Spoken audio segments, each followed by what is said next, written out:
minutes or 22 minutes really to the top of the hour, and it's time for us to get into our roundtable discussion this morning. This morning we have an all-important conversation to have, and we're going to talk about cultivating the habit of reading. There are many of us who struggle to read consistently. We've told ourselves that Charlie, as for this year, Charlie, as for this month, as for this week, but we keep going back to idleness really, and we are unable to do the things that we want to do. Today's world is filled with a lot of distractions, and many of us struggle to build some consistent reading habits. And that is why today we're having this very, very important conversation. We know you're an investor, you're a CEO, you're an entrepreneur, you're listening to us. It's sometimes difficult to actually build a habit around reading because you feel like you have deadlines to meet and all of that. And that is why this conversation is important. So we are joined by three insightful guests who will help us break down this particular subject matter and share how we can make reading a lifestyle. Now, I have in studio with me Odui Na Jama Martina. She's the founder of Martina Cares, and also Euramba Saki Barnes, who is a co-curator at Bibliophiles and Vibes Book Club. And also Eric Kwejo Gota is a PhD candidate at the University of South Africa. He's a lecturer, research assistant, and an info scientist. Ladies and gentlemen, you're welcome. Thank you. Great. All right, let's start the conversation this way. Now, I know Martina has read 6 books this year so far. That's if you're talking about just like development books. Okay. But if school books are inclusive, it will be more. It will be more. Right. I see. Very interesting. And Amber is a shocking one. Amber, she says she's read 25 books. Hey. Amber, 25. Are there big books or they are small books? They vary in size. They vary in size. Yeah. What's the Averagely most should voluminous be one? 300, 350 pages. And how many do you do in a day? I wouldn't say in a day, but in a week, I try to read at least 2 books. I see, at least. Yeah, 2 at books. least, yeah. I see. Very interesting. And as for Mr. Gota, he does a lot of research papers and all of that.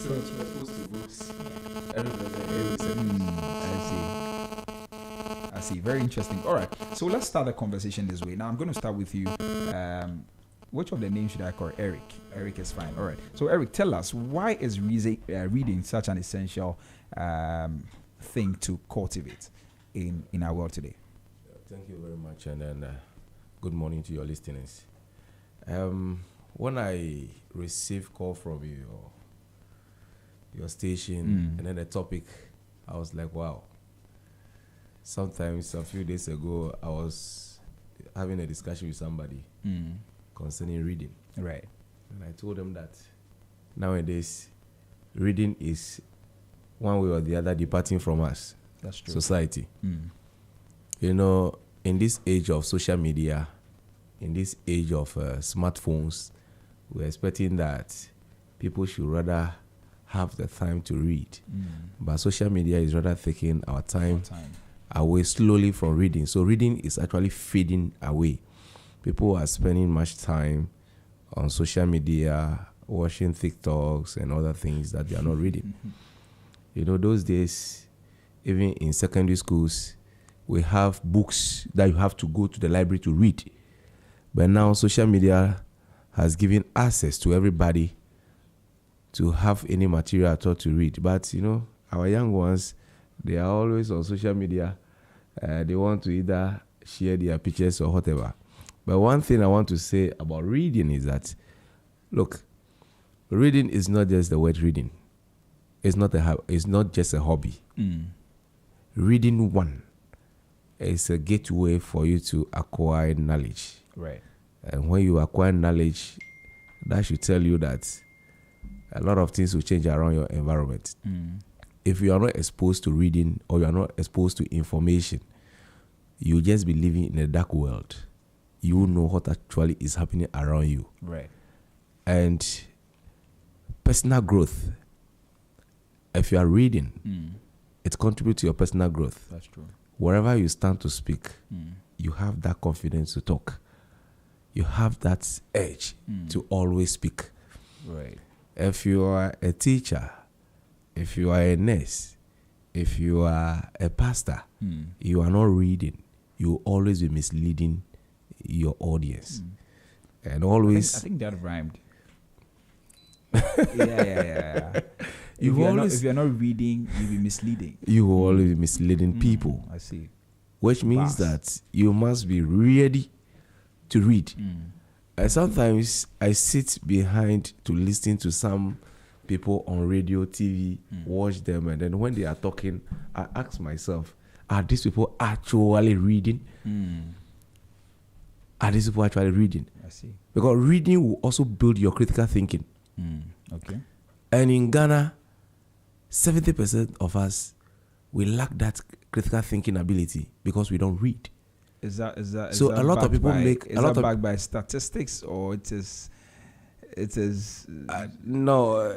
As a researcher, I can say that I have come across some few researches done in Africa, and then also in Sub-Sahara, and I can confirm that reading now is actually departing from us, and then that kind of critical thinking ability is being taken away from us. So you see that you'll be in a car, you'll be walking wherever, even students making arguments without even any logical coherence because they don't read. You know, reading will also help you to have a good imaginations, thinking ability. Right. When you read, you should be able to forecast. Absolutely. When you read, you should be able to think ahead. When you read, you should be able to understand your environment and understand what is ahead of you. But because in Africa, for that matter, Ghana, most of us don't read, we don't even know how to predict for tomorrow. If you are a married man or woman, you don't read, you don't invest your time in reading religious books, reading marriage books, you will not have the flair of how to navigate around challenges anytime you encounter some. Right. As a student, you must be able to read to be able to navigate around challenges. Absolutely. It's not only the matter of you going to sit in a classroom for a lecturer to expose you to. You know, that is one thing that universities or our tertiary institutions have bad lecturers from actually providing or textbook or whatever, limiting students from reading from only one material. You allow the student with reading references to go out there, they should go and read more to be able to come out with a cogent when they are writing their exam, to be able to bring out ideal points, unique points that will help them tomorrow for critical thinking ability to help the industry. But today, people are not ready to read. Right. They are only there for 3 and 4 to go and pass and forget. Okay. Nobody's ready, you know, and those are the things. But one thing we don't know is that when you are reading, it reduces stress. Anytime you are reading, it reduces stress. It takes your mind away from a lot of things. Yes, whether you have money in your pockets, when you are reading and the thing is exciting enough, you forget about your whatever is happening around you. I see. So reading have a lot of impact on our life. I see. Yeah. We'll come back to that. Thank you. Now let me bring Martina into the conversation. Martina, tell me, one would expect that actually today we are in a digital age. Everybody has social media. We see posts from time to time. But and that is supposed to help us to be avid readers. But that is not the case. Do you agree? I do agree, because I don't get the connection you're trying to make between technology or social media and reading. Because my mom always used to say that the feeling of flipping a page, you won't get that from scrolling. Right. Because I know there are some ebooks online, but I, for one, I'm not a fan of ebooks, and I don't preach ebooks. Because one, it's not even good for your eyesight. Secondly, like paperback is just paperback. But the young people of today are more intrigued by maybe watching, because there's like a movie that has like a book session. He or she rather watch the movie because it's the same thing you get from the book. But if you are like an avid reader, or even if you're a beginner reader, you are able to, like Eric rightfully said, sometimes your imagination runs wild. At least for me, if I read about how, I've never been to Hawaii, but I have imagined Hawaii so many times because I've read about it, I've seen pictures, so I can visualize it before I even get to maybe go there or something. So I'd always say that paperback, because I mean, if you're scrolling, it doesn't give you the edge to read. It doesn't give you the prompt like, have you read today? Unless maybe you're following like a book club or something, it's already giving you stuff you want to see. Like the algorithm brings you stuff you want to see. Right. So if it's a dancing video, church, whatever, it's giving you what will keep you there for them to also get their analytics up. So it won't give you the edge to go and read a book today or a book tomorrow. So yeah, it's not helping at all. I see. All right. Amber disagrees. Oh, okay. Okay. I disagree because one, I use social media.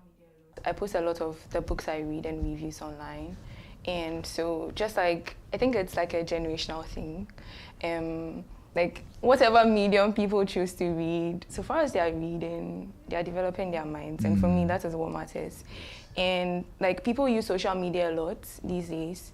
And so like when you post about books, someone will be like, oh, I've read this review. This is a book I want to read. And so through that, people will be reading. And I heard you mention paperback. Books are so expensive. Like books are so expensive. Right. Before, in like 2021, I could buy a paperback for like 45 CDs. Now the least I can get is like 100 CDs. How many people can afford that? Right. You know, so it's a thing of like where we are, like our economic statuses. Reading has become like a luxury now, even though it's supposed to be like a basic thing for everyone. Everybody. So for me, I think as much as social media has like its negative sides, I think especially for the reading community, I have a book club, people join in online, we have discussions on Twitter. So like, yeah, people are using social media to push reading. And so I think we need to look at like both sides. Right. And But the point is that it doesn't take away. I mean, we can't substitute the two. We can't say that because exactly. there's because I was looking at the angle. Yes, I'm part of a reading club, Ignite Empowerment. It's online that we do. They put the ebooks there and all that. I was looking at the angle where no distractions. You know, if I'm using my phone to read, and my friend sends me a pop-up, unless I'm very, I'm very disciplined that, okay, unless I finish the number of pages I've put myself to, I might just go and click on the Instagram and then end up staying there. Oh, yeah. So, yeah, but your comment about the economic situation too is quite valid. That is why now that we don't have like a lot of libraries, because growing up, my mom used to take me to libraries and I don't see a lot of those public libraries and even private libraries being like utilized nowadays. So I get that as well. Yeah, that would be a disadvantage. right. But what are some of the benefits of reading to you personally, Martina? Okay. Personally, I think it's helped me build my vocabulary. Okay. And also the imagination bit is very wild. You might not even understand if I try to explain. So the imagination bit, my vocabulary, because it kind of like helps you to, there are synonyms of a lot of words. Like every word has a synonym. But sometimes this particular synonym of the word might not even work in the context that you're using it in. People don't know that. You feel like, because I want to say happy, flabbergasted, amazed, all of that might work, but depends on the context and how you're trying to make your communicator feel like. You might choose to use this particular synonym over the other. Can you give an example? So reading actually makes me understand and reflect and slow down to be able to not make someone feel belittled or not make someone feel like big English. An example, I think we were having a presentation thing at work and one of the girls used verbose. Verbose is good English. If you are amongst your peers that you feel like, all of you understand, because you're in a society where people already see you like, yeah, dodo, if you're trying to, Right. So if you can use wordy, because it's just trying to say that your template is, a lot of words and less pictures. Right. So you could have just used wordy. So the person, because now the girl asked you, what's the meaning of verbose? Because she didn't know. And now you even was like, check Google. Because I'm sure that even if you want to explain it, you might not even get like the exact thing you might want to say. Right. Yeah. So like it also helps me understand that, okay, not everybody is on the same IQ level or reading level. So it helps me. And then it also helps me like derive some empathy. Because, when I read, I kind of like understand the world better, understand other people's, because you're reading like some books like maybe how to make friends and manage this, or how to the rules of thinking and all those things, 48 laws of power. So it helps you understand how to navigate even your dealings with people, your human relations. So that is why I think reading has also helped me do that. And like what Eric said, it helps me just escape. If I'm reading like a novel, and I love horror, so I love Dinkuns. So it helps me just escape whatever like reality I'm going through at the time. Okay. Whether it is something you're going through or something going through you, a crazy day, reading just helps me escape and then just go to a different world like that. Yeah. Right. So I see Eric nodding. Eric, you have something to share as well? Yes, with what she said earlier concerning vocabulary building, this reminds me of when I was in secondary school. We were supposed to attend, how do you call it? This one, entertainment. So one guy, he dodged the entertainment, and then the entertainment master on Monday was going around to punish those who escape from the entertainment. So he got to that guy, their class, and then he mentioned his name. He told the teacher that, look, I was around. The teacher said, no way. And then the entertainment professor said, no way. You went around. He said, sir, I cannot bamboozle you. Then I cannot bamboozle you. It threw the whole school into laughter. The whole class into laughter. Right. I said, hey, what do you mean? I say, sir, simply, I'm saying that I cannot deceive you. I was around. You see, so it have gingered some of us to start reading. So we asked him where he got some of those terms from. So he mentioned at that time his brother was in a technical university. So anytime he gets to, he has been taking some of his books to read.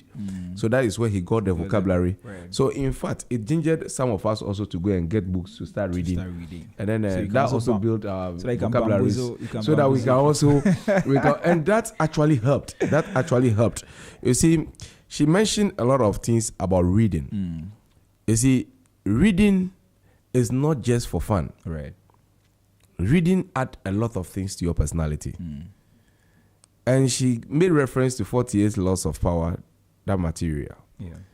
If you want to be a good team player, if you read some of this material, it will help you to understand that you don't run faster than your bosses.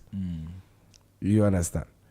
So law number one. Yes, law number one, which Never you get. outshine your master. You can't jump or you can't outshine your master. Right. Now, when you are reading also builds your grammar very well. You don't just, and you know, when you have issues with English, you can't speak in public. Your confidence level will be low. You have that low self-esteem. That's true. And I'm telling you, wherever people are gathered and they are talking, you are always like a deaf and dumb person. You can't say anything. When people are arguing, you can't say anything. And it will be very difficult for you to work at some advantageous places. You can't work as a lecturer. You can't work in a church. You can't work even in a studio. You can't even work here. That's true. Even when you are with your friend, you meet somebody who is speaking that fluently. You are intimidated. That's true. You don't even want to come out to say anything for somebody to just laugh at you. Right. Yeah. You see, and reading also help you to be able to be an advocate, to be able to advise people. Okay. When you get experience from a lot of people through reading, you are able to counsel people. You are able to admonish people. Right. It is knowledge is not from a vacuum. Knowledge, information is around us. So the pieces of information that you pick, that will help you to be able to also do something better tomorrow. Right. So if you want to be a good counselor, you don't read. You always be deceiving people. That is why I've been telling people that going for marriage counseling nowadays is not, I don't even see the importance of it.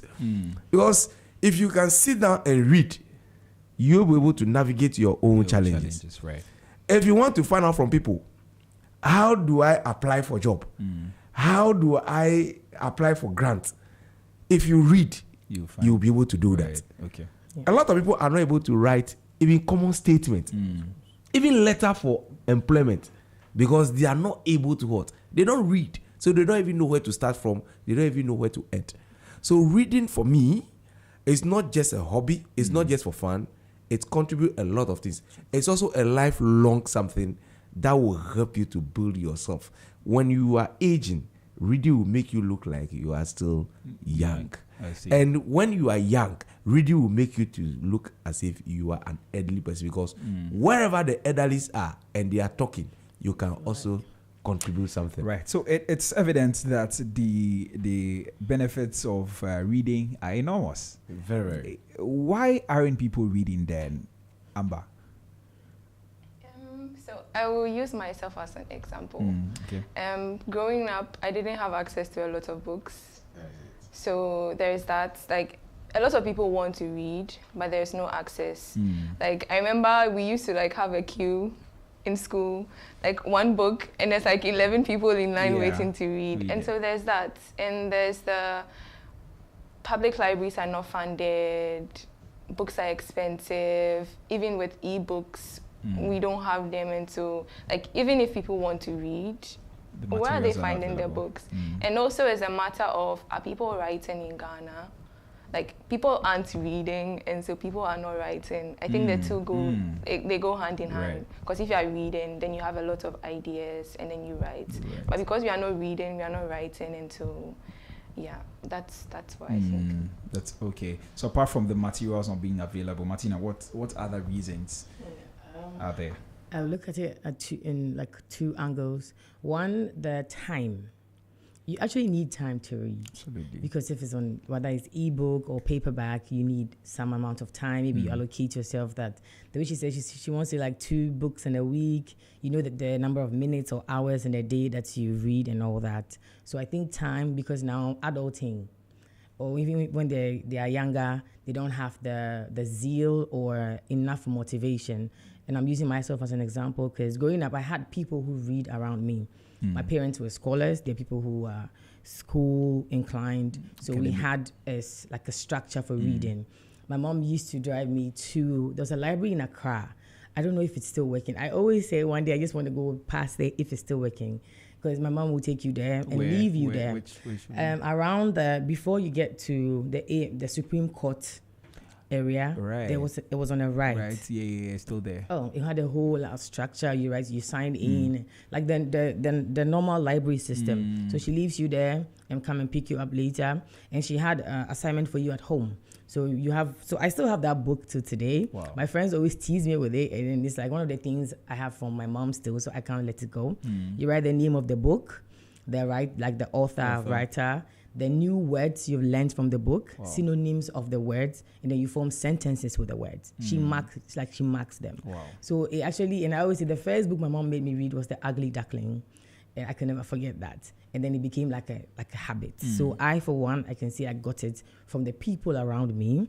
And I also know people who are striving to be better, to want to read. And I always say that the art of reading is not what is going to help you develop, but it's what you are taking from the book. So also sometimes access to or knowledge about the particular books that you can actually also read also sometimes is a problem. Right. Because there are development books, there are school books, and there are just novels and fiction, which one is just for fun or excitement. But if you want books to reflect in your life, to reflect as if someone says she's a reader, I should be able to see that you're a reader because you're communicating. And I always have this thing with people, the difference between early on and earlier on. I don't know if you also have that. Yeah. And I always say, if you read, you won't even make such a flimsy mistake. But if you don't say it well, you come off as weird. So I don't say it proudly, but I say on the low with you that, okay, no, it's not it. Or just check Google, earlier on and see what you see. But some of these things, people don't really care whether they are speaking good English or they are grammatically correct. They don't care. So far as they feel like they've told you what they want to say, they are good.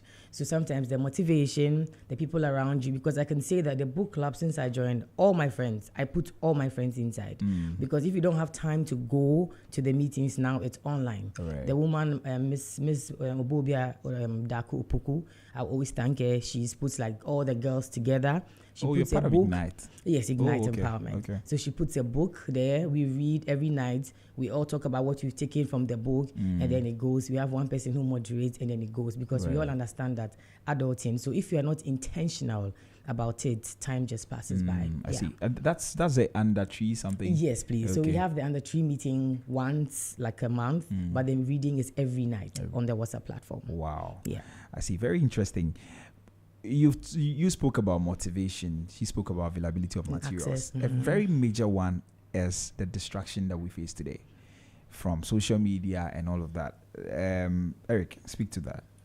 Yeah, so what I want to say about these challenges to reading. Social media is taking a lot of time of the youth. All the youth, most of them want to be on status. Most of them are on Facebook not for anything, just to create fun. Right. Most of them are on IG not for anything, just to laugh. So the time to just go online, download material to read is not there. In a car, either they are on Facebook or on IG. And the most fascinating one today is the betting. Okay.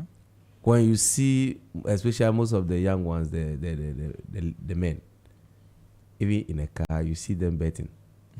They are reading scores. They are following football. So the time to read is not there. It's not there. Not at all. It's not there. So Even how even can we overcome these challenges? even the young one, the children. I even wanted to say something before we come to the overcoming aspect. All right. You know, currently, rent is very expensive. So people rent single room, and they are there with their children. So once they are sleeping and the light is on, they feel distracted. So they have to ask their children to off the light. So you can't read. Now, most of our area, if not East Legon here, the places are very noisy. So if you are not in any school library to read, you find it difficult to have access to read. All right. And she said something earlier. I want to say that most of also our materials, you have to pay for them online. For instance, if you're in a university and maybe you don't have access to any of the subscribed databases to get articles or journals to read, also have a lot of challenges for students to have access to. Now, one thing that I can say about this social media stuff is learning is a training. And if you are not born with it, if I say you are not born with it, which means that she mentioned something about people in your environment. Yeah. If you don't have any siblings or anybody around that read, and you are not able to cultivate that culture from the onset, when you are growing up to adopt that strategy, is not easy. So you need somebody to motivate you. And you must also do away with social media. To do away with social media, not to say to shut down social media, but you can find a way to balance it. You can actually time yourself that between this time to this time, you are going to be on your books. Okay. You are going to read. You see, and some institutions are helping their children to read. For instance, my son, when he get back from school, what happened is that the teachers created a WhatsApp group platform on my phone. They use our numbers. So immediately he gets back, he picked my phone. They are having discussion. They have questions on the platform. They read, answer, and then you put it on the platform. So it keeps them doing something. Okay. And another thing too is you have to ward away your children from watching too much television. It's a major distraction. Yes, it's a major distraction. Once they get back, you pay your DSTV time, and then they are exposed to this African Magic and Co. They will also be interested in watching those Nigerian movies and Co. They will not be able to read. So you must be able to time them. You must be able to time them. That this time, this is what you are supposed to do. This time, this is what you are supposed to do. And another thing is that if you, the mother or the father, you are always on social media, you are encouraging your child to follow you. Exactly. So, but when your child comes back from school and see daddy reading, see the elder siblings reading, the child will be forced to read. To read. Yeah. You get it? They'll be forced to read. So how can a parent who doesn't read currently get their children to start reading? Because from what you're saying, it's obvious that the children learn from what they are seeing around them. So how can a parent do that? So it varies from home to home. Because one, the financial muscles also speak a lot. That's true. You go to most homes now, they don't even know what is library, home library. They don't know. They don't have some there. Even for newspapers or whatever, they don't even have some there. So when you get there, the only thing you see will be rags and co on the floors for everybody to entertain with. So this thing varies from home to home. So what you can do is that I can best advise that if you cannot read, the best thing to do is to get a teacher for your ward. Okay. To come and then help your ward to But read. what if you don't have the means? And then also the environment where you rent also matters. Where you build also matters. The people around you. If there are school children over there, you can actually ask your child to meet them so that they read together. They read together. You motivate them to read together. For you, there is somebody, a neighbor, that is more intelligent. The children are learning. They are sponsoring them very well. When they come together, they can just meet somewhere within the compound and read. But with our current system, those things are not happening. You wake up, you leave home 4:30, you get back 9 p.m. So you don't even know what goes on in the house. If you ask that when you return from school, you guys should just meet and read. When you get back and you ask whether they have read, they tell you yes. When they go there, whether they just go and entertain themselves and whatever. So reading is something that we have to take as a personal work, that we have to guide our children. You see? And if you don't have anybody like a senior sibling that are ahead of you that can also advise you, and then when they get back, they read, it also affects our reading habit. Right. Okay. Amber, you had something to say earlier. Yeah, I forget what I was going to say, but I think you mentioned having to build a habit and dealing with distractions. Yeah, dealing with distractions. So I'll use myself because that is how I started reading again. So I picked up reading again in 2020, 2021. So what I used to do was every day I read for at least 5 minutes. Okay. At least 5 minutes.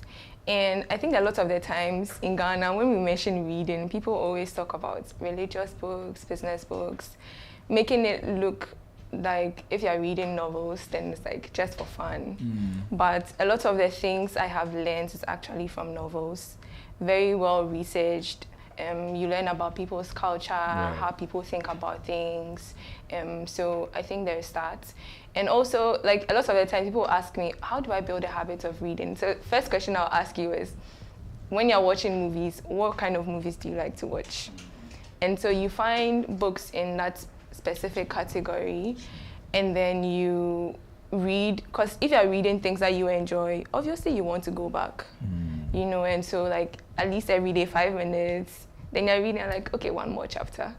And then you keep going, and then that is how you build the habit. And then from there, you can start reading other materials, because now you have built the habit. So don't force yourself to read, like we call it aspire to perspire. Don't force yourself to read a lot of that, because a lot of times it's redundant sometimes, and you can't go on because they're saying the same things. But if you're reading a novel, maybe you want to finish and then pick another book, and then just like that, you build a habit. So yeah.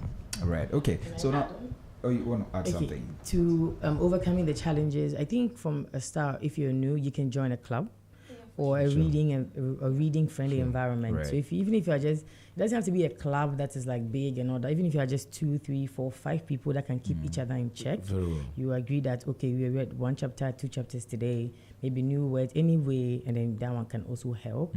And I think now most of so with Martina Cares, sometimes when we go to the orphanages, we actually have reading sessions with the kids, because we realize that some orphanages have libraries that have been funded by either an NGO or the government, but the books are even dusty.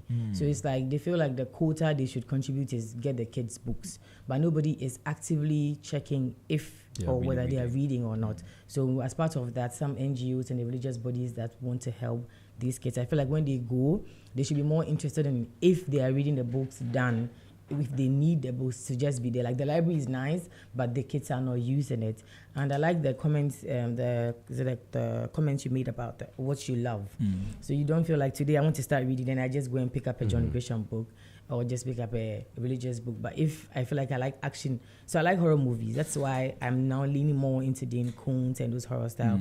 And it keeps you flipping before you realize now you can't do away with like without reading from a day or two. So yeah, I think that also helps. Right. Apart from that, what other? I want to Okay, you want to touch on that? Okay. touch on some few things. I think GS is having a lot of work to do. Yeah, they have to actually. GS is having a lot of work to do. You know, there are innovative programs. The days we were in school, once you are going to class, you know that mentals will come. Yeah, in the morning, dictation will come. So once you get home, after eating, you are reading, looking for words. But today, these kind of dictations are not there. Oh, is that? Are you sure? Not not most of them. You know, it's not as it used to be. I think because most of my nieces and nephews, their schools, they don't do it. Most of mine really? is, yes. I don't agree. 70% of schools I mean, are not. I don't know the percentage, but I know not all schools now. Eric likes 70%. Yeah, I mean, I'm not saying things are not the way they used to be before, but I don't agree with what you're saying because with what you're saying, sometimes it makes reading like a chore. And so when people are not in these institutions anymore, they don't do it because nobody's checking, you know. But if you're having it, like making it fun for people, it's like when I'm there, I just pick a book because I like to read, not because someone is coming to quiz me or ask me to answer questions.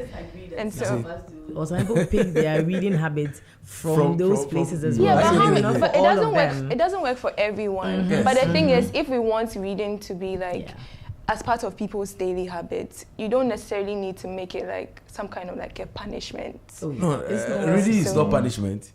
Reading is the form of the mental and the form of mental. Yeah, exactly. Yeah. But what I'm trying to say is that, you know, those days, before even you progress to another class, after all your exam and everything, what they did to us at the time was they will give you a reading material.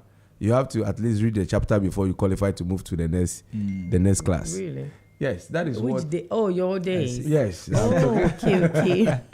Which days? That was the 90s. Oh. The 90s. That was what happened. And then also sometime before even you progress to another class, they call all of you, they assemble you, they mention your name before you move. And then everybody gets to know that maybe you don't know how to read. That is why you remain here. So we are all forced to read. You know, we cultivate some kind of reading habit from there because you want to know how to read. But what I'm trying to say is that GES will have a lot of work to do.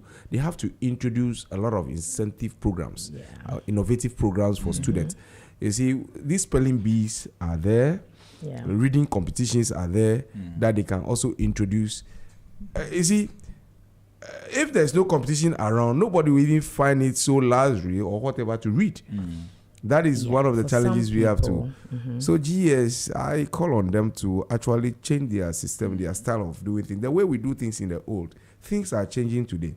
Even today, rather that we have technology around us, today that we have social media around us, we should rather leverage on that to be able to create innovative way of reading. Yeah. You mentioned technology. I don't know what's your take on audiobooks.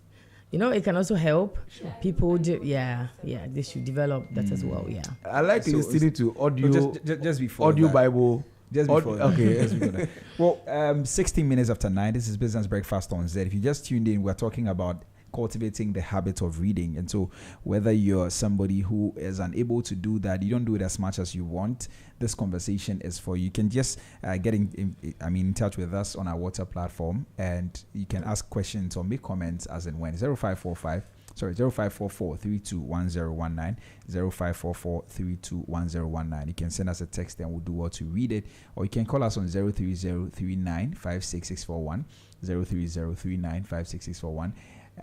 Or get in touch with us on our social media platforms on Instagram, Facebook, and X at ZFMGH, and we'll do well to read your comments. Well, let me come back. You were making a point, Eric. So what I was trying to say is that GS have a lot of things to do to build these kind of things around us, and then also where we work, our working environment, they should also try to introduce some libraries, small libraries there. There's a library at my workplace. Yes, please. Is it when we are talking about library at your workplace, the library should be accessible and visible, so that in your library you can just walk there, pick a book and read. Yes. Not that you have to climb a high building, maybe to the 5th floor or 7th floor before you have access to. And then what I'm trying to also say is that in your office, your personal office, you can try to have a library there that you can, when you go to work that you don't have anything doing, you can read. You see, if we don't read, you go to work, you sit down, your confidence level will be gone, and you can't even contribute any quota to your institution before you exit there. Right. So I am encouraging, whether the old or the young. There's one elderly man at Spinthers, even at his age of 80 years, he published a book. So I asked him, how do you do it? He said, that is part of me. And how did you get to this stage? He said, when he was growing up, he was exposed to reading. So I think schools should also introduce these reading clubs. It's something serious, reading clubs. I think they have, but as to whether it's being like, motivated or followed up or not, like who is in charge of making sure that it's actually rolling. Because with the GES comment, we had a quiz competition. World Malaria Day is 25th April. Okay. So Ghana Health Service and NMEP are trying to build like hype around it, because in Ghana it's not really, people don't know that. So as part of the activities, they did the inter-school quiz competition. Because it was just on malaria, we gave them the material that will be used to quiz them, months to read. So they read the material and got prepared for the quiz, which just did the finals last week.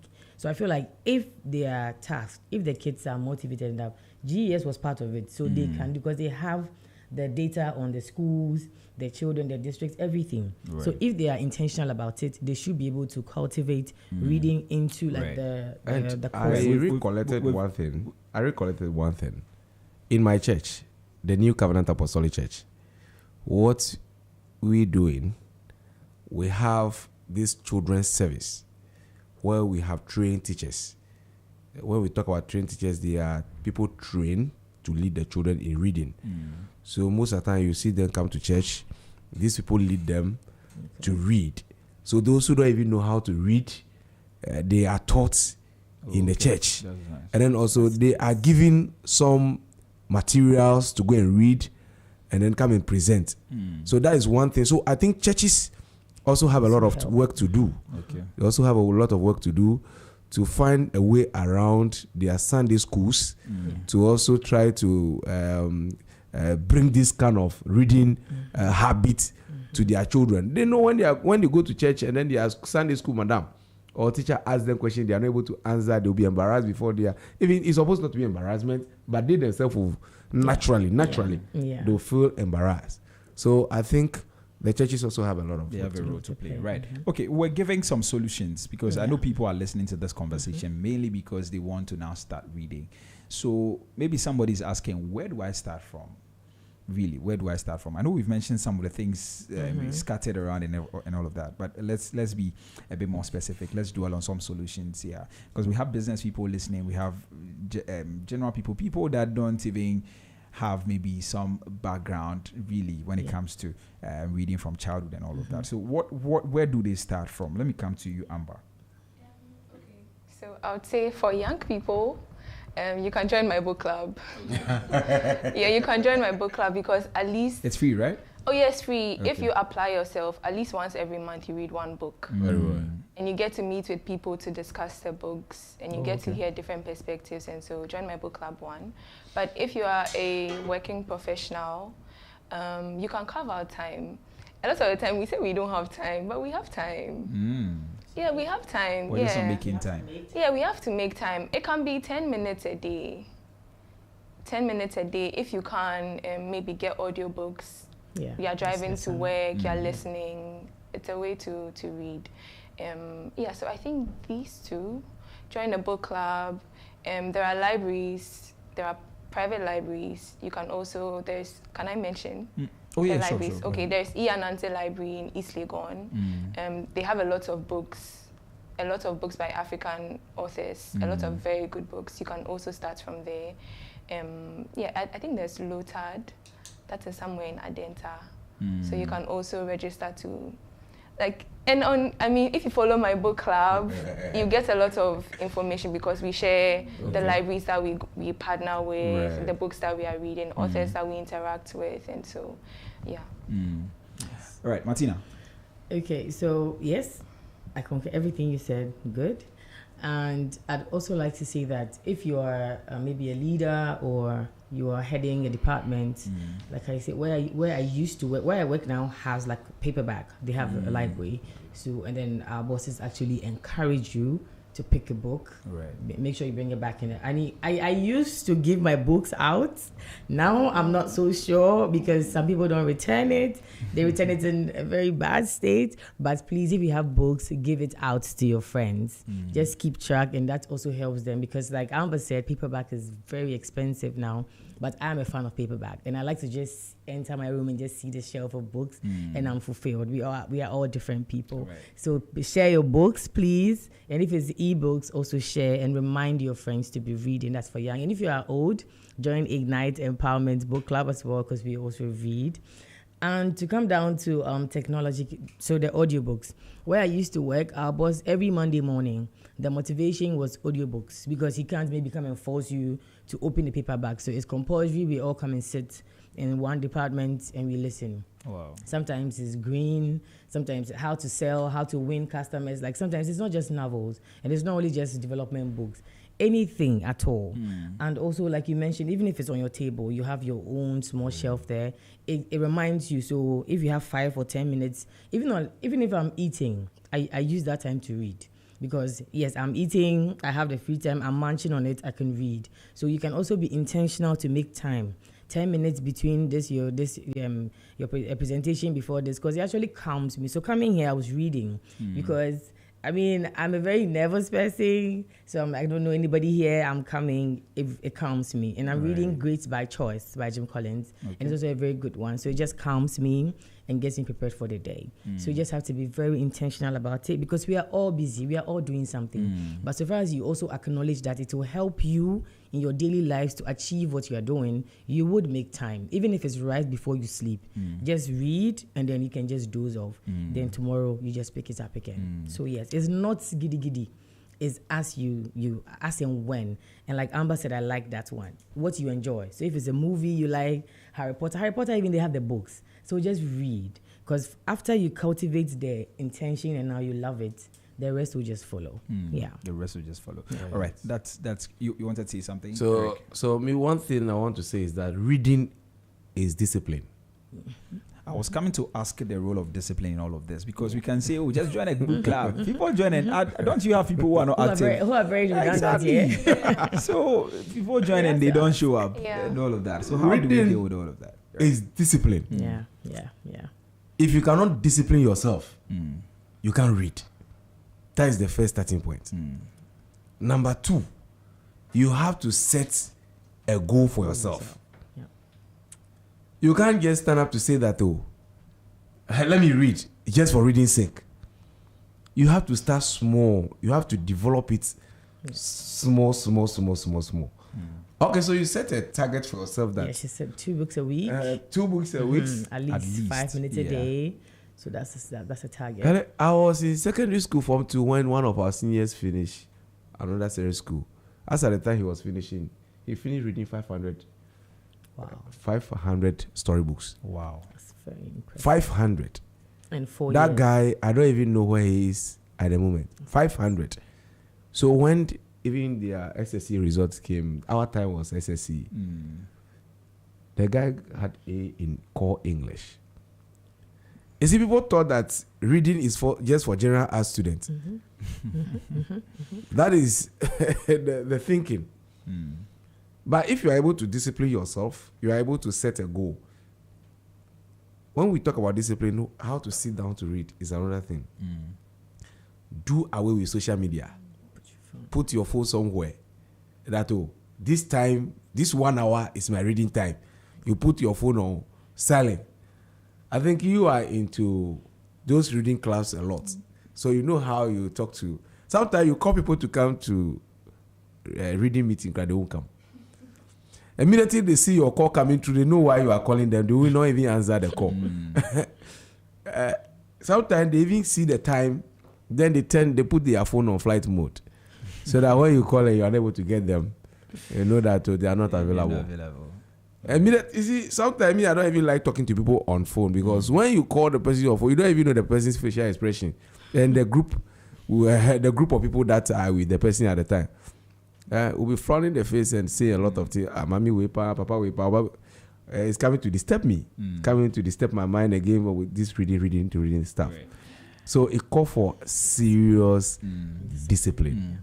Right. I don't want us to just speak to the issues, generically. I want us to speak to specifics. How you are doing it and it's helping you. All right. So let me come to Amber.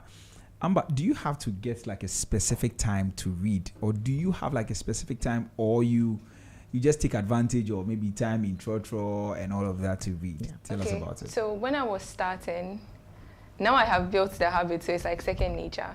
But when I was starting out, there were specific times. Okay. So like in the morning when I wake up, maybe do my devotion, and then after I read, before I go to work, and then when I'm commuting, I read.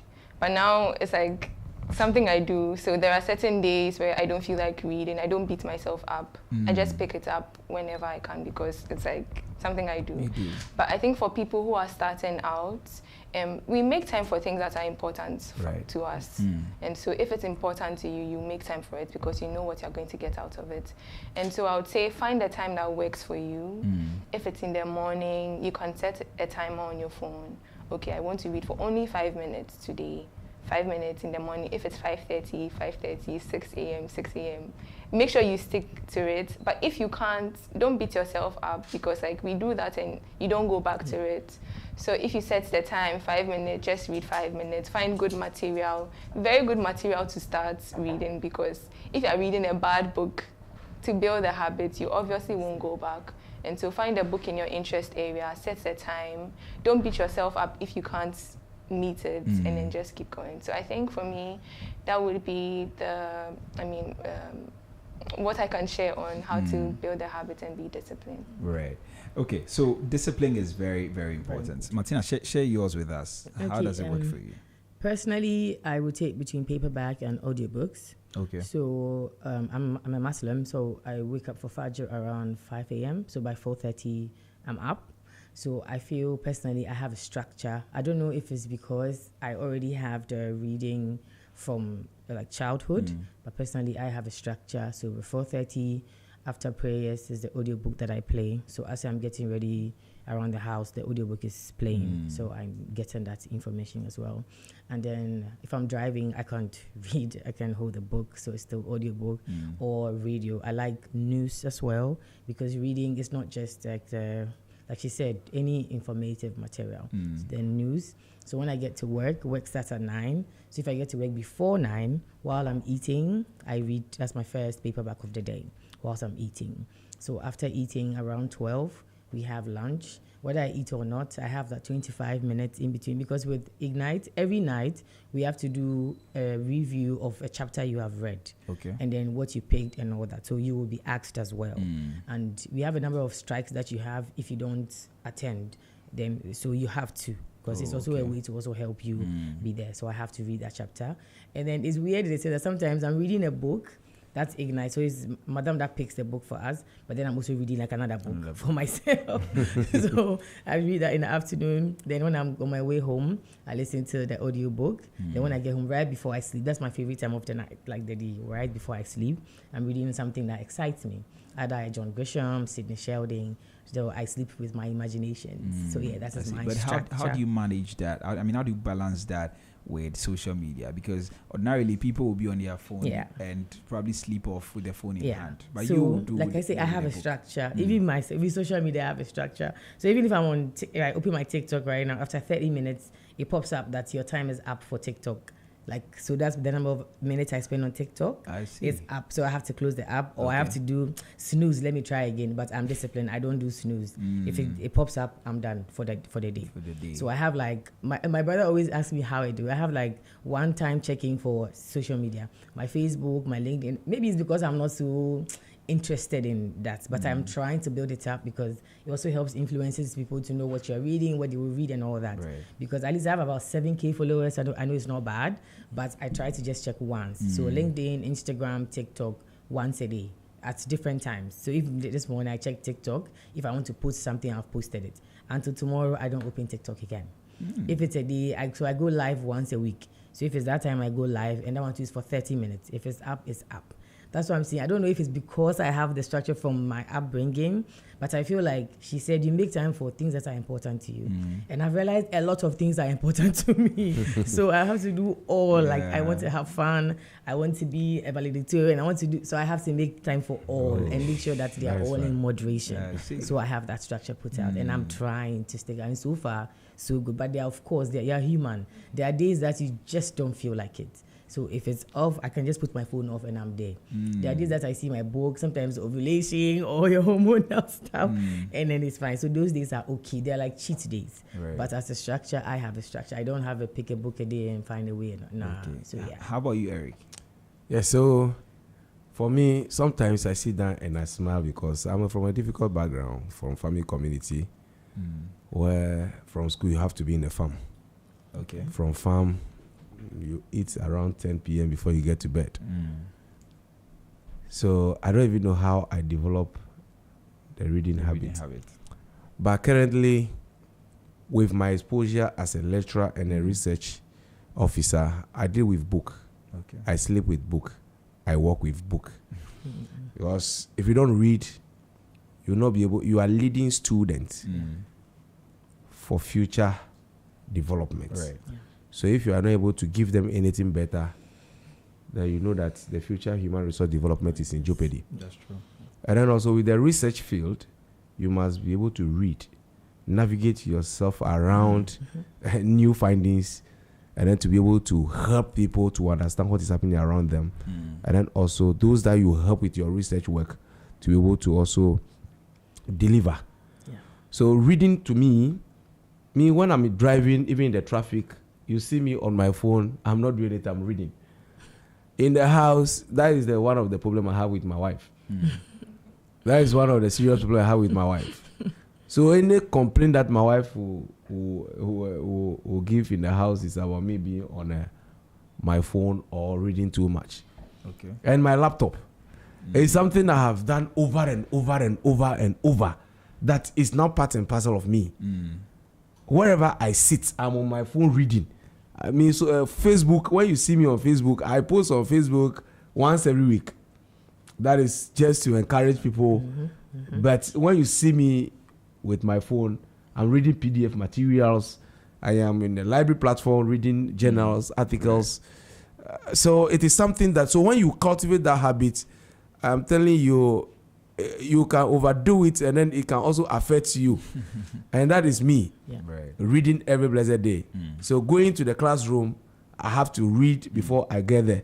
It's not that you go and get there and a student will ask you a question that you'll be fumbling yourself. Right. So our smartphones are not just for pictures. People have to know our smartphones are not just for pictures. Our smartphones will help us. And you know, one thing that also helped is this AI introduction, explosion of AI. It has helped. That one of the things helping Okay. With reading materials. with reading materials. You see, I was saying 3 days ago that Ghana, we have to rethink our education. People are thinking that AI has come to spoil our academics, but it is time we rather introduce our students to AI. We train them about academic integrity. There are certain things I don't ask people again. If I want to do something, I ask AI, how do I go about this? AI will tell you how to go about it. If I want to prepare Gary soakings, I don't need to ask anybody. So when you are going ahead to do all these things, AI will also help you to read a lot. So I think it's just the key word is discipline. The key word is to have it in mind that I am reading 3 books a month. And some churches are also helping, which is good. That have also forced some of us to read. Every day they give you a Bible quotation for us to maybe the one that within this month finish this chapter. When you go for evening service and go, you are asked to share whatever you have learned from it. I think that one is also helping some of us to read a lot. To read a lot. I think those are some of the few things that I want to share. All right, 23 to the top of the hour, and this is Business Breakfast on Z 101.9 FM with me, Trevi Hammond. If you just tuned in, we're talking cultivating the habit of reading and what you can do to be an avid reader, like my guests in the studio. And I'm speaking to Amber. Amber is she is a co-creator of Bibliophiles and Vibes Book Club. And Martina is a founder of Martina Cares. And Eric Kwajogota is a PhD candidate at the University of South Africa. He's also a lecturer, research assistant, and info scientist. And these are the individuals helping me to have this conversation. If you want to drop a comment, you want to ask a question, please feel free to text us on 0544 321019, 0544 321019. Or you can call us on 030395661, 030395661, or engage us on our social media platforms on Instagram, Facebook, and X at ZFMGH. And we'll do well to respond to your comments, or maybe I get my guests to answer some of your questions. Right. Okay, now we're trying to wrap up. You want to say something? The AI committee. All right, sure. Amber is thinking what I'm thinking. So, like when you're graduating from school, you have to clear yourself before you go for the gown and all that. Yeah. And then the library is part. You have to go to the librarian to sign off and all that. So our time, we went there. I mean, those who were there, it was just fast. They left. So I was like, why? So I asked the librarian. He was like, oh, no. So like about all the 50 people that I met there, none of them had come to the library throughout our 12 months of the master's program. And I was the one who, I was even now shy to look like, okay, you are the nerd. You are there because you visit the library. And then I feel like the AI is part, because people don't feel like they can just go and ask it something, and then it just, so I feel like if they don't use it in moderation, I don't like it. Because the library is there for a reason. And by all means, there's something that is in that book that the AI, because the reason why I don't like ChatGPT thing, after giving you the answer, it writes under that ChatGPT might be wrong. Like, how? If you're wrong, then why are you giving me the answer?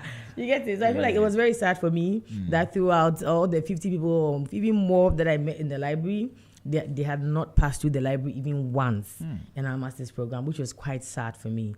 So we have to do more with our educational system, because the libraries are there. So now how do we now get a student to go and sit down and use the books?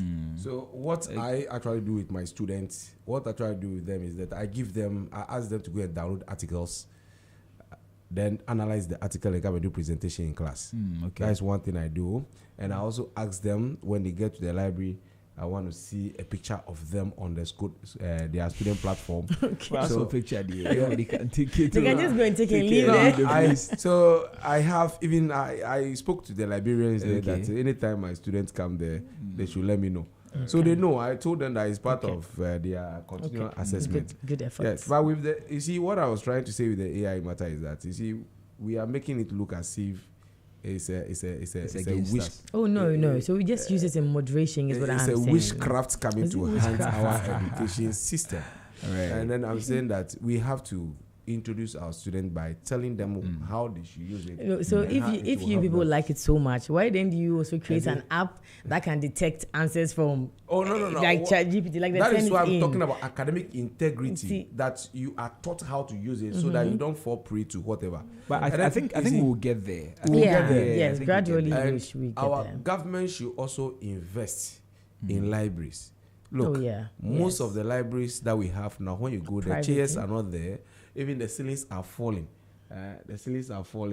There's even the books over there are 1974 books that our grandfathers used. So if government have interest that Ghanaians should read, government should also find a way of getting not any book, correct books that will help the student develop mentally and then personal growth. If they are there, I think they will do.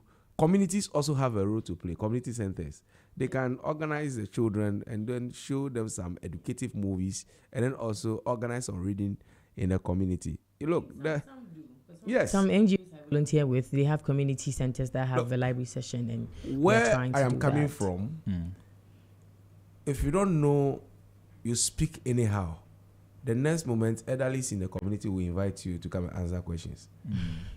You finish JHS and you are in the house for just a month, they will call for to come and answer why you are in the house. So after SHS, a lot of guys have to run away from the village because they have a lot of questions to answer.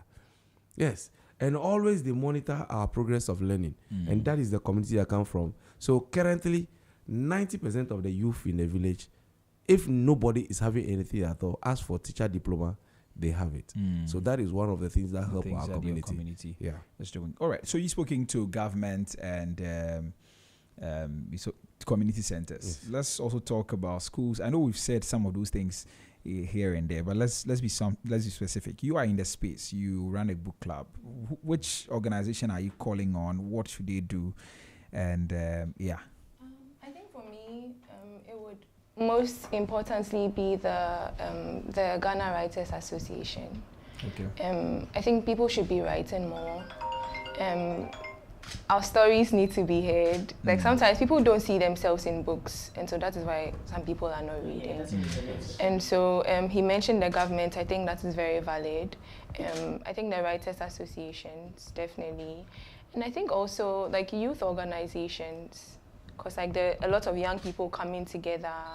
Are you organizing like sessions for them, maybe a book once a month or a book once every quarter? Right. It doesn't have to be like, I'm not exactly big on like the volume.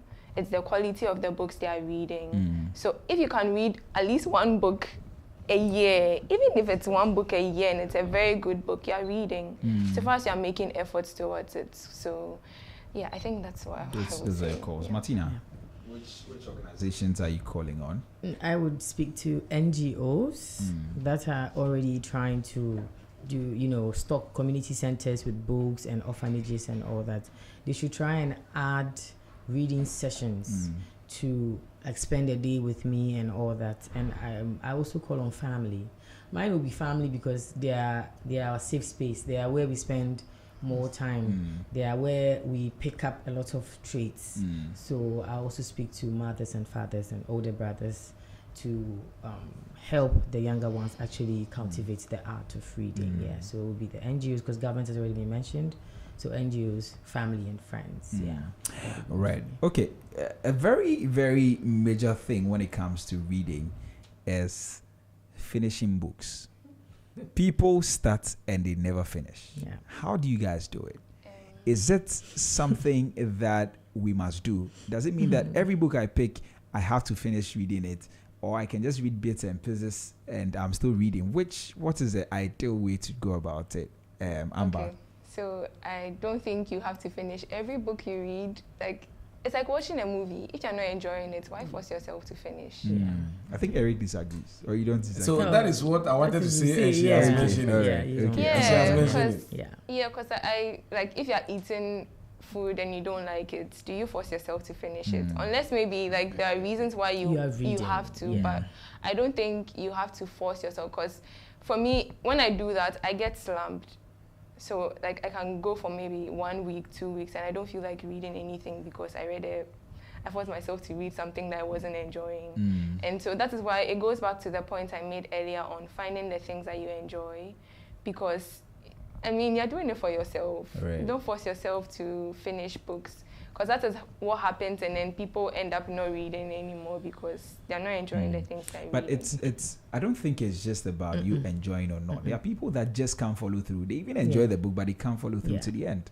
So I believe that depends. So if it's in academic achievement, it's a book you have to finish. Oh, yeah, for sure. Yeah, so I think the context also helps here. And also if it's just for fun, like she's saying, it can be one book a year. Like there's no rush. So when you feel like taking a break, just take it. That's why we have like maybe paper breakers. Just put the breaker there. When you feel like going back, you go back. So there's no rush. That is, if you need to finish the book, there's no rush. It can take years, so far as it's a part of you and you come back to it. It's fine. Yeah, Eric. I think it's fine. Yeah, so as they have rightly said, I agree with them. You know, things fall apart. It's one of the storybooks I like reading a lot, because most of the time you learn a lot of new things from things fall apart, how communities, how kunku and co. Social time. And then, you know, this poem, I'll pronounce your name Nayet. I'll pronounce your name Nayet. In secondary school, that was when we were introduced to this poem. Right. Look, this poem slept with us, myself and my friends, live with us, because it helped us to navigate around some few things Right. that I don't want to mention. So when you see the thing interesting, you go back for it over and over. But if you pick a material that is not interesting, that one, after, even you will not even finish one chapter before you put it somewhere. Right. Yeah. So it should be something that interests you, something that excites you, something that you want to, something that will force you want to know what happened at the end of it. Yeah. Other than that, finishing a book, unless it's for academic achievement. And I think also if you want to read, you can just check the blurb first. Usually, I'll read the blurb and to see if it gives me, an overview, if it's something I want to start, even before I start or even before I buy the book. Sometimes I even read the acknowledgement and who he's dedicated. Right. Like I need to kind of feel what the author is feeling. That's why I like when she said there are not like a lot of writers in Ghana or even the African context, because people are not telling our stories. They are not saying things we want to read or things that are resonating with us. Right. So I read the blurb first and sometimes even check the acknowledgement before I buy the book or before I attempt. So it was hard for me to start a book and not finish because I actually chose that book by reading through. Yeah. Interesting. Amber, what do you do when you first pick a book? So for me, like she reads blurbs. For me, I go into books blind. Okay. So maybe I have my auto-buy authors. Like authors, I would read anything from, but most of the times it's maybe a book club pick, but like the title, the cover. For me, I go into books blind, so I don't read the blurb. I don't know what the book is about. I just pick it and then get into it. So yeah. I see. I think most of the time the title also deceives us to do a lot of things. Anytime I'm traveling, maybe I'm not driving, I get to the station you see these booksellers, they will come. Sometimes they'll come and show the book title. You say, hey, this book will be good though. You buy it when the car is moving and you open to read. I say, you threw your money away. So sometimes you have to read the autobiography, read at least the abstract of the whole material to know what is inside. But a lot of people don't do that. A lot of people don't do. They just see the title and say, oh, this one will be fine. And then so let me read. So once they buy and then there's nothing sensible inside the material, then they go and dump it somewhere. They don't even look for it again. Right. Yeah. Okay. So you want to say something? She said the blurb part only, but then also when I pick up a book, so there are some books that the title doesn't match the content. Yeah. It's just So then I really don't know how I can go into a book blind. Like To Kill a Mockingbird.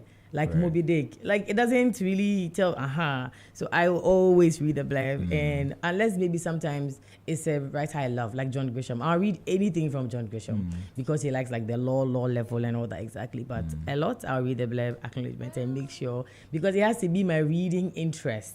So that I'll enjoy it. Otherwise, nah. Right. Okay. So we have like 4 minutes to go. Tell us, you like a lot of hard copy paperback. Yeah. Where do you get your books without giving free publicity? Tell us. I don't know if they are some.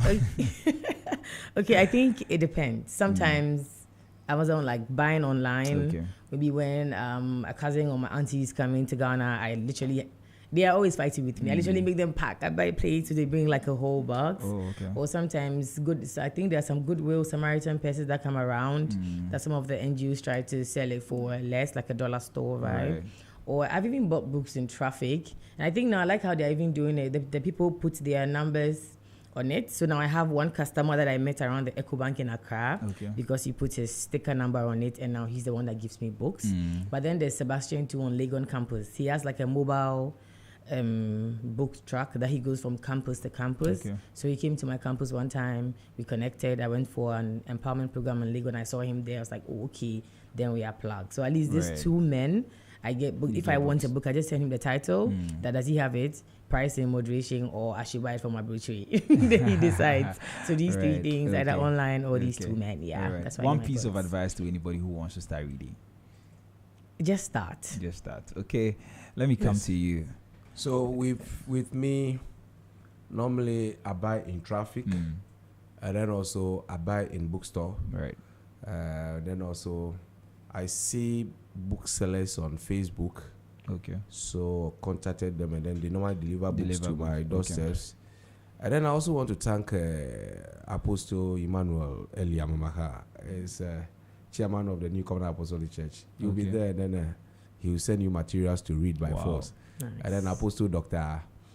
Frank McCarvo, Mm. he will also, every blessed day, he will flood your WhatsApp status with materials for you to read. So I think those are some of the Some of great the- brains that are helping us to. And I got to a time I have to control myself because every month I have to spend part of my salary buying books. Then when they bring it, sometimes they'll bring it, then the guy will say that, okay, this one too is in stock. The title will just interest you. Sometimes you just finish paying 1,500 for a whole book in a month. I said, what? I have to stop. You come to my room, the shelf is just full of books, and Right. you can't even read everything. Okay. So I think That is it's good for people to start reading. Mm. When you start, you build some confidence, and you also start to advise people that for people to start reading. Yes. Okay. So reading is very good. All right. Amber, where do you get your books? Okay, so for You do me, a lot of soft copies. Uh, Yeah. So the online platforms. Well, yeah, but I mostly get books from. I mean, I buy a lot of books. Okay. So I buy from online bookstores. There are other in-person places I visit. I also use the Anansi library. So I think everyone should. Okay, they sell. Not sell, you can borrow. Okay. You have to pay for a subscription for the year, and then Okay. you get access to books. So Right. Anansi library. And when people are visiting, coming to Ghana, and I get a lot of my friends So it's not to- just me. who are not readers to get library cards for me. They are outside of Ghana, and so I get access to the particular library's books online, and so that is how I get my books. All right. Okay. So if there's a book you want to recommend to, some book you think somebody should read, Okay. mention it. And let's. Yeah. Someone Birth Them Broken by Ama Santo Adiaka. Okay. Wow. Chief, For me, you do articles. I will advise on articles for people to read articles. But Right. one book I like reading very much is The Gods Are Not to Blame. Olaru Timi also. Yes. Why? Oh, I'm sorry. Because the girls are not to be I'm blamed. so sorry. I'm so sorry. All right. No, Martina. But can you tell us why? Do you mind? Like, oh, I'm sorry, but do you mind? no, but it teaches a lot of things around our environment. Right. So And that is very this one, sometimes you see the heading by what is in there. We blame a lot of things on other people, but when you get into it, you know that your attitude, your character. You know, is those also an things. We'll effect on talk you. after. Okay. Martina, any book you want to recommend? One. Book. Yeah. Look. Okay, it will be Who Moved My Cheese? Spencer Johnson. Right. I think everybody should read that. Okay, ladies and gentlemen, thank you very much for making time to speak to us today. I want you to put out your book club name, maybe if it's on social media, because it's free. People just to encourage people to read. So on Instagram is bibliophiles.vibes. So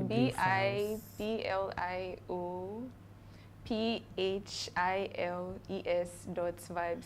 VIBES on Instagram. So Okay. you'll find us. All right. Very well. Okay. So thank you very much for making time to speak to us Thank today. you We're so too. grateful that you came. So Amber is the co-creator of Bibliophiles and Vibes Book Club, and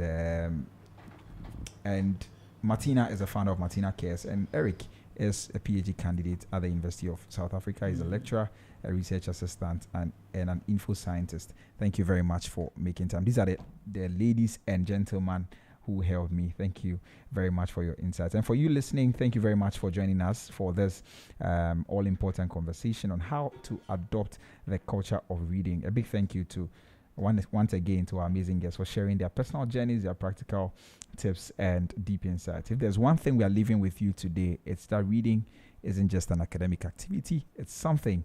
It's a lifestyle that shapes our worldview. It also shapes our minds and expands the kinds of things that we encounter on a day-to-day basis. So it also empowers us to grow. Whether you start with 1 page a day or you do 5 minutes like Amber, just start. In Martina's voice, right? So thank you very much. Let's right. Okay, you can also check out Ignite, and you will get to join their book club as well. Right. So let's make reading not just a habit, but a culture we live by. Until next time, please keep turning the pages. Your next breakthrough could be in the next book you read.